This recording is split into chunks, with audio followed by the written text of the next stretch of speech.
Hello and welcome to Church at Home with Rachel, part 2 for Monday of Easter week, the 10th of April. I'm trying to get ahead of myself and get some work done last week. I taped a bunch of this week's videos early, which was, insane because, of course, what happens is life happens and then there's other things to talk about.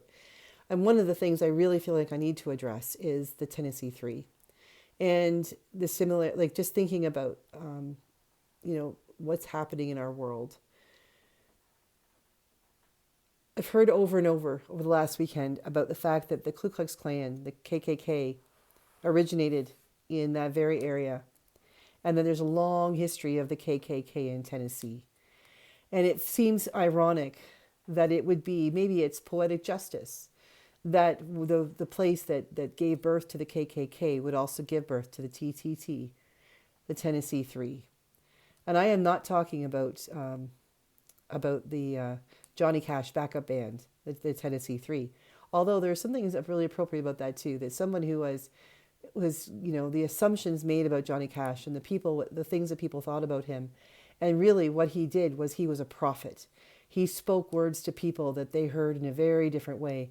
Some of them because they believed he was one of them, real bad guy, did prison time, and others who listened to him and recognized the truth about him. But were able to hear him tell the truth about what the world was like, about the world, where the world was going, and how the world really was. And isn't that exactly what the Tennessee Three are doing right now?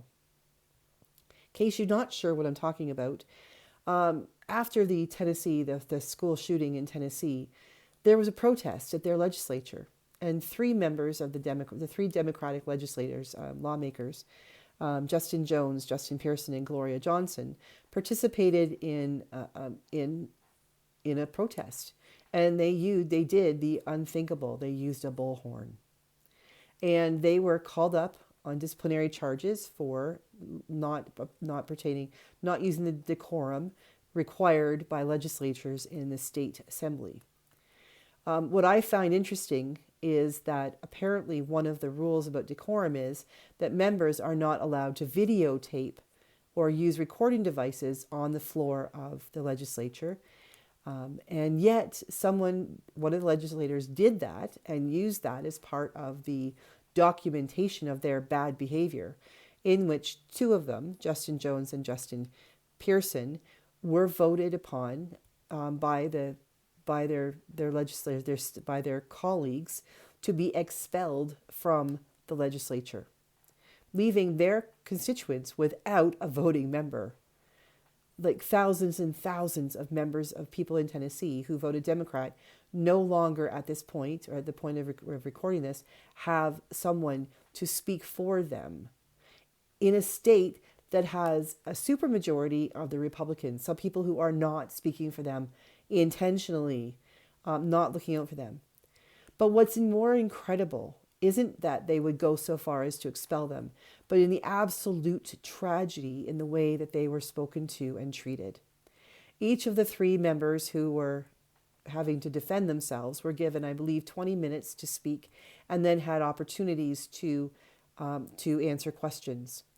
And in one of the comments that I heard when I was actually driving to church to Vermilion on Sunday, was the person getting up there and speaking to one of, I can't remember which Justin it was, but speaking to one of them in such a way that referring to him as having had a temper tantrum and he should know better, and basically telling him he needed to be put in his place.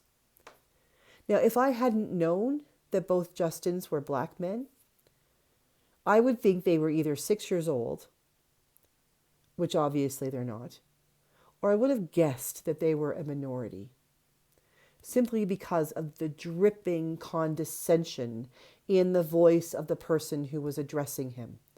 I just about drove off the road. Not the way you want to feel on an Easter morning, is it? The fact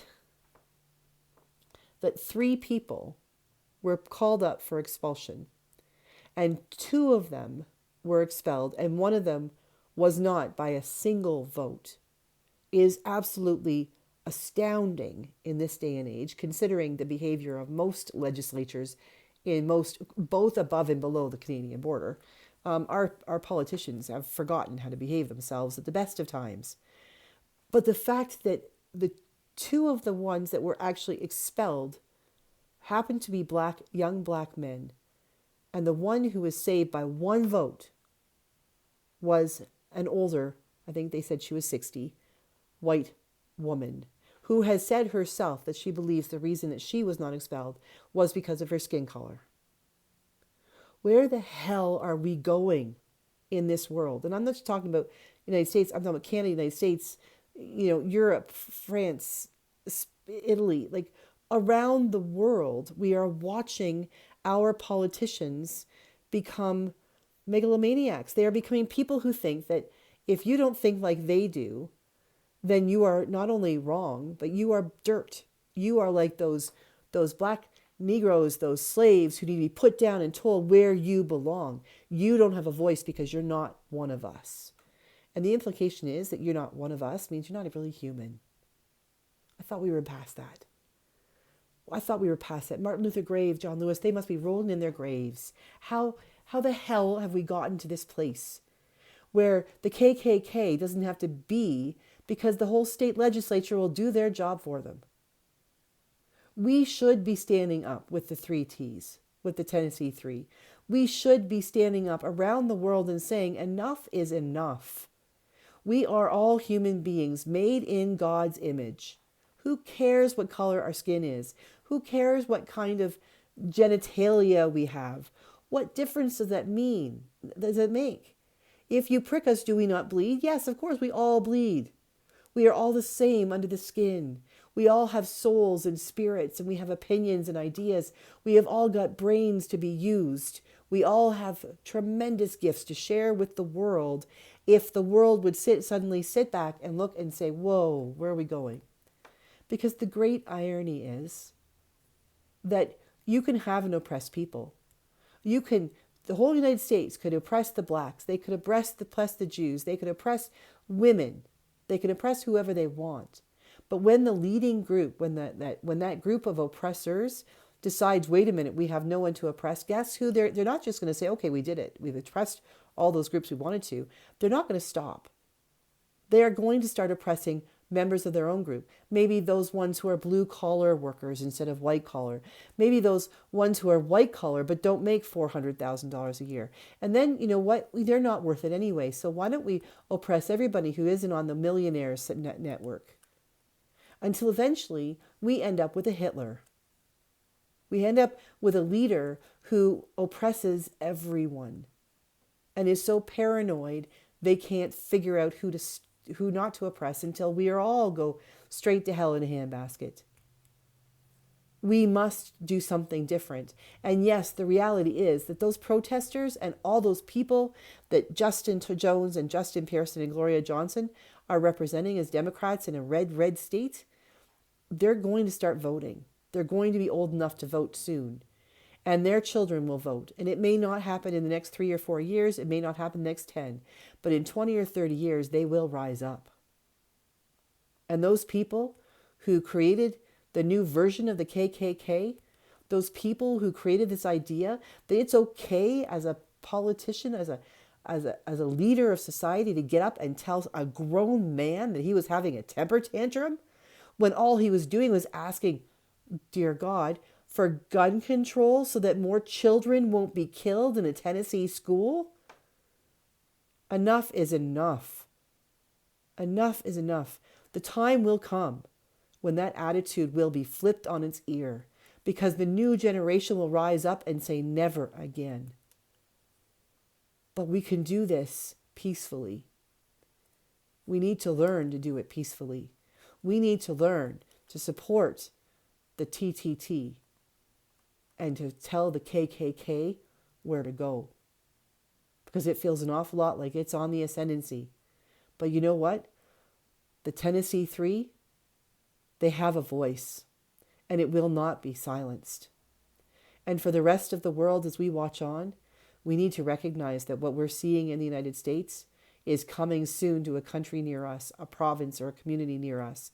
And we need to learn from the mistakes being made so that we don't make them ourselves. So to the Tennessee 3, God bless you.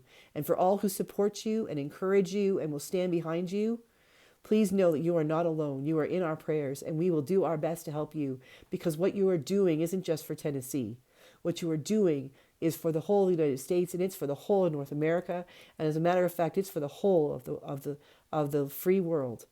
Because if we don't stand up as you have, we won't be able or allowed to stand up at all. God bless you, all of you who are fighting for the rights of every individual human being. It seems that you've got your work cut out for you, but please know that there are a lot of us supporting you.